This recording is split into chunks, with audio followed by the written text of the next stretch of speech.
मैं आज तीसरा पद, सूर के तीसरे पद को देखिए, बताइए तो ध्रुव, तीसरे पद में क्या है जरा बताइए। तीसरे पद में है हमारे हरी हारिल की लकड़ी। अब इसी पद को आज हम लोग काव्य सौंदर्य के अंतर्गत देखेंगे।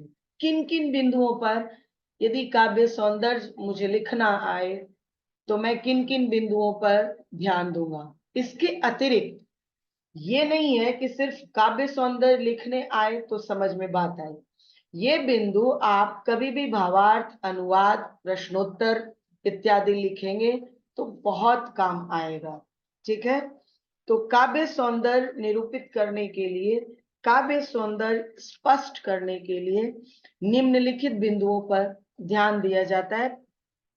पहला है, जो मुख्य बिंदु है वो है भाषा, है ना। भाषा कौन सी है, फिर भाषा कैसी है। भाषा कौन सी है और फिर भाषा कैसी है, इन दोनों बातों पर ध्यान दिया जाता है। फिर आपके दो बिंदु बन जाते हैं। तो भाषा क्या है, कोई बताएगा? आरोही।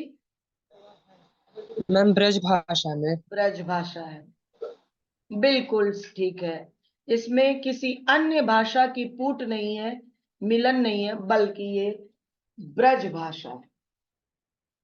ठीक है, एक और प्रश्न है, सूर किस काल के कवि हैं? सूरदास किस काल के कवि हैं? मैम भक्ति काल। भक्ति काल। बहुत अच्छा, बहुत अच्छा।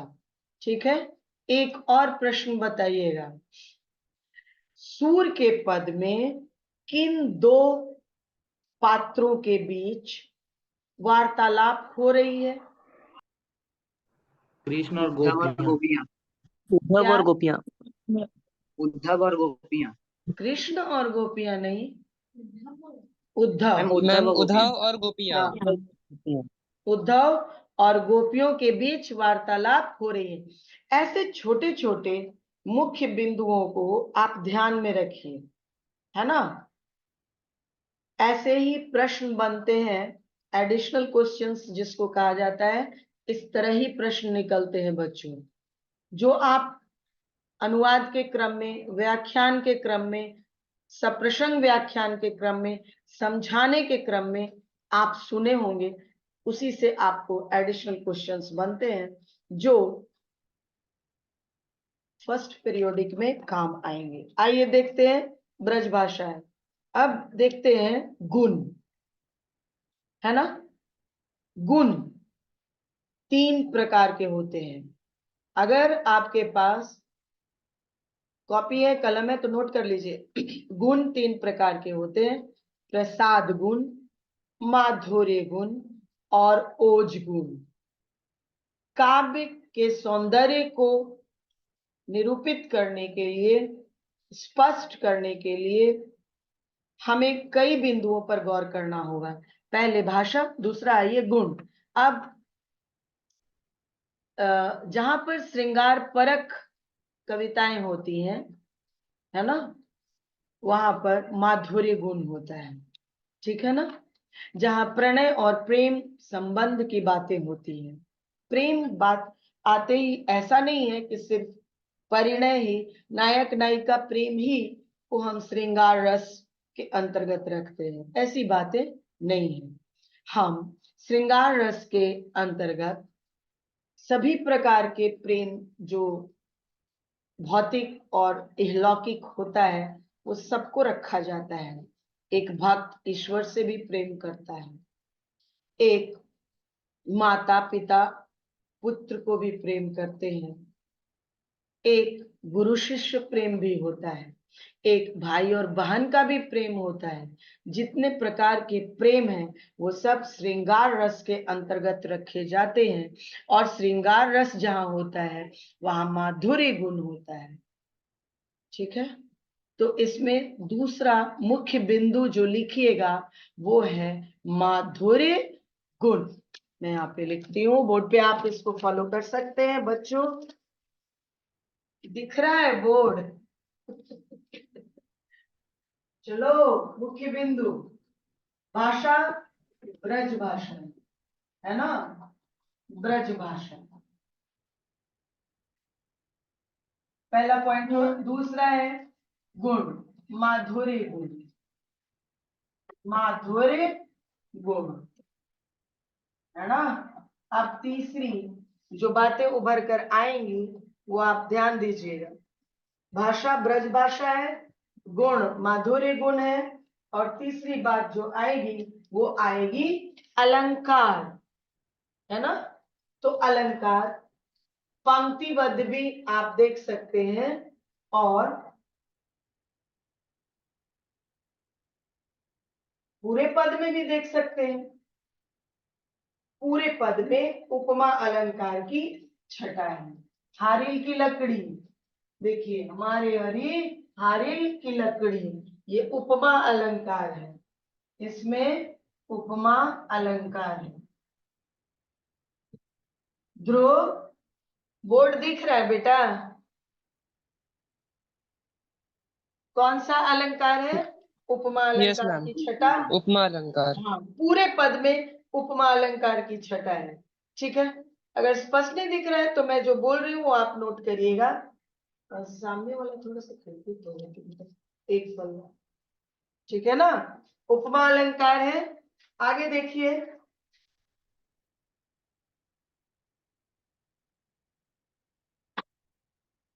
हाँ, यह कवि की मौलिक उद्भावना है, अपनी बात है ना। वो चौथे पॉइंट में लिखेंगे मौलिक उद्भावना।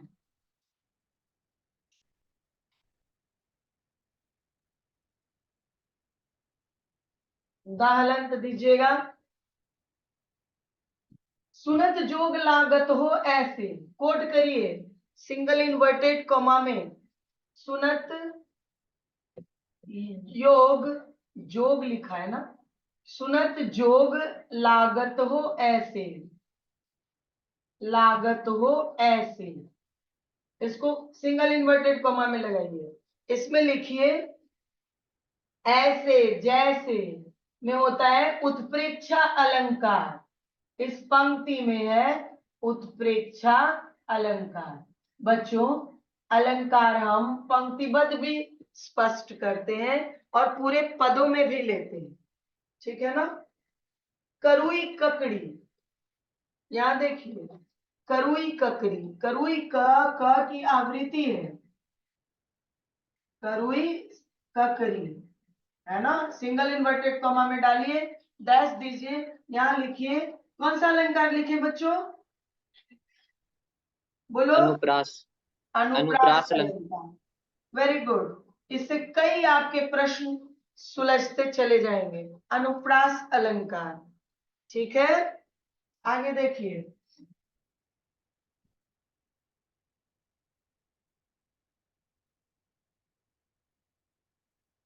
रा के जगह पर र का प्रयोग हो रहा है ना। नंद नंदन में हमारे हरि, अब अनुप्रास अगर आप ढूंढने लगिएगा तो नंद नंदन है ना, इसमें भी अनुप्रास मिलेगा। ठीक है बच्चों। हरि और हारिल, हमारे हरि हारिल की लकड़ी, ह की आवृत्ति, तीन जगह आपको अनुप्रास अलंकार मिलेगा। एक करुई ककड़ी में, नंद नंदन में और हरि हारिल में, आप ये देख सकते हैं। ठीक है, अब मैं आपको फिर नोट करते जाइएगा बच्चों। मैं पुनः आ रही हूं आपके पास विस्तार से बताने के लिए, ठीक है। तो क्या देखते हैं, नोट कर लिए हैं आप लोग। अभय, विशाखा, आरोही, अमित, ध्रुव, ऋषभ, और वो नहीं है, क्या नाम है, सुमित नहीं है क्या? Yes Sumit ma'am. प्रकाश, सुमित प्रकाश आया है? Yes ma'am. हाँ तो बोल नहीं रहे हो बेटा, सो गए हो क्या? मैम बोल रहा हूँ, आप सुन नहीं रही हैं। ओ अच्छा ठीक है, मैं ही नहीं सुन रही हूँ। चलो ठीक है। तो दो तीन बातें निरूपित हुई हैं अभी तक, फीडबैक दीजिए। पहले पॉइंट में क्या लिखिएगा? भाषा क्या है? ब्रजभाषा। दूसरे पॉइंट में क्या लिखिएगा? बोलिए बोलिए। गुण। गुण। गुण लिखिए। तीसरे पॉइंट पे अलंकार निरूपित करेंगे। पंक्ति, जितनी पंक्तियां होंगी हर पंक्ति में जो जो अलंकार होगा वो सब ढूंढ कर लिखा जाएगा। ठीक है।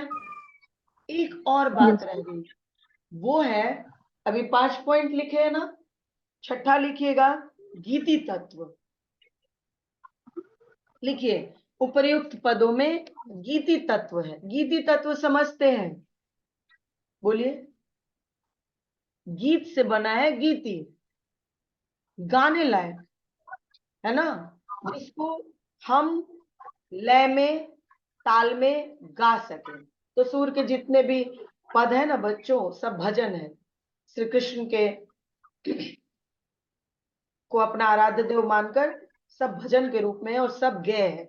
तो एक पॉइंट और लिखिएगा, उपर्युक्त प्रस्तुत पद में गीति तत्व है, या उत्पद गेय है। गा में ई की मात्रा लगाएगी, गेय है। और देखिए, हो गया। अब कितने बिंदु आप लोग लिखे हैं? अभयराज, विशाखा, कितनी बिंदुओं पर चर्चा हुई और आप लोग नोट कितना किए? मैं सूर के तीसरे पद के विषय में आपको विस्तार से बताई और इसमें काव्य सौंदर्य बताई है। एक पंक्ति में आप अनुवाद भी लिख सकते हैं, ठीक है ना। अगर इस पूरे पंक्ति को बहुत ही संक्षेप में अनुवाद किया जाए तो कैसे होगा बताइए? बड़ी संक्षेप में। हमारे हरि हारिल की लकड़ी, मन, क्रम, वचन, नंद नंदन उर, यह दृढ़ करी पकड़ी। मन से, कर्म से, वचन से नंद के नंदन को अपने हृदय में हम गोपियां बड़ी दृढ़ता से पकड़े हुए हैं। कोई अनुवाद करेगा? मैं तो इसको कक्षा में पढ़ा चुकी हूँ। Yes ma'am. हाँ, दो तीन लाइन कुछ बोलिए। बोलिए मैम तो देखो गोपियों को। आप बहुत जल्दी भूलते हैं या बातों को याद रखते हैं? मैम बोलूं? हाँ बोलिए। मैम इस पद में सूरदास गोपियों के माध्यम से कहती हैं कि उनके लिए श्री कृष्ण हारिल की लकड़ी के समान है, जिसे वो बड़ी ही दृढ़ता से अपने हृदय में पकड़े हुए हैं। जिस प्रकार उस लकड़ी को छोड़ने से उस पक्षी को डर लगता है, उस प्रकार वो भी उसे छोड़ नहीं सकते हैं। इसलिए वो फिर दोबारा उनसे कहते हैं कि वो जो संदेश लेकर आए हैं वो उनके लिए एक ककड़ी के समान है, जो कि बिना स्वाद के मतलब बिना स्वाद के ककड़ी के समान है। वो संदेश वो उन्हें ना नहीं, बल्कि बिना उन्हें ज्यादा। स्वाद की ककड़ी नहीं, कड़वी ककड़ी। बोलिए, करुई मतलब कड़वी, ठीक है ना। कड़वी ककड़ी के समान है। हाँ, जोग संदेश गोपियों के लिए कड़वी ककड़ी के समान है, जिसे गोपियां न कभी सुनी है ना देखी है। ये एक देखिए है। बीमारी है जो उनकी तरफ बढ़ते आ रही है। उद्धव लेकर उनके लिए एक ऐसी बीमारी आए हैं जिसके विषय में न गोपियां कभी सुनी है ना देखी है। हाँ, अब दूसरा बच्चा बोलेगा। थैंक यू बेटा। कुशाग्र जुड़ा हुआ है। कुशाग्र, अंतिम दो पंक्ति को उठाइए आप, ठीक है। सूतो व्याधि हम कोले आए, देखी सुनी न करी, यह तो सूर तिन्हिला सौंपो, जिनके मन चकरी। आप इन दो पंक्तियों की व्याख्या करिए।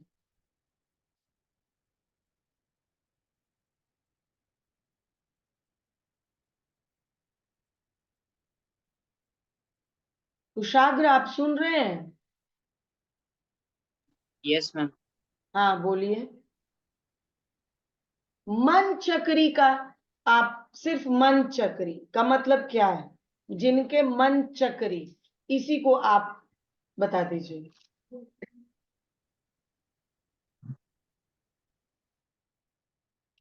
मन चक्री,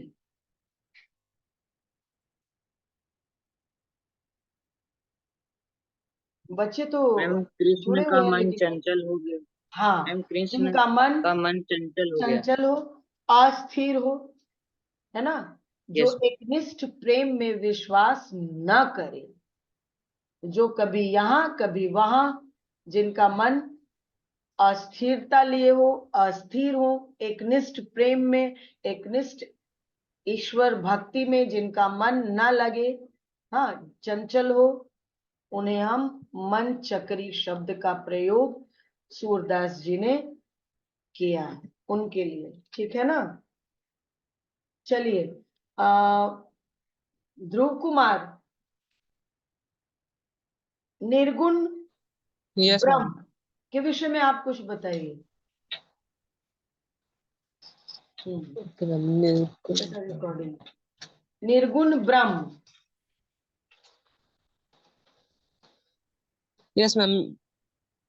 यस मैम, निर्गुण निर्गुण ब्रह्म मैम, इसके कवि कबीरदास है मैम, जिसमें निराकार ब्रह्म की उपासना की गई है मैम। इसमें कबीरदास कहते हैं कि हमें मूर्ति पूजन में विश्वास नहीं रखना चाहिए। हाँ, और हमें मैम हमें ईश्वर को अपने हृदय में मान मान के उनकी उपासना करनी चाहिए। नहीं, मैं निर्गुण शब्द की व्याख्या चाह रही हूँ। निर्गुण क्या हुआ बेटा? एक शब्द में अगर निर्गुण को सिंप्लीफाई करने बोला जाए, सरल शब्दों में पेश करने बोला जाए, तो क्या बोलिएगा निर्गुण को? मैम जिसमें कोई अच्छा गुण ना हो। मैम वेरी गुड, निराकार ब्रह्म। बहुत बढ़िया। कौन बोला बेटा निराकार? एक पैनल लाओ, देखिए बच्चों को, मैम हम बोले। बच्चों का पैनल इधर बेटा।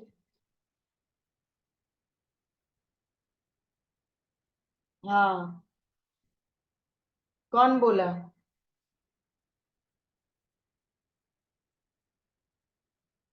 देखने से तो पता ही नहीं किसका माइक खुला हुआ है।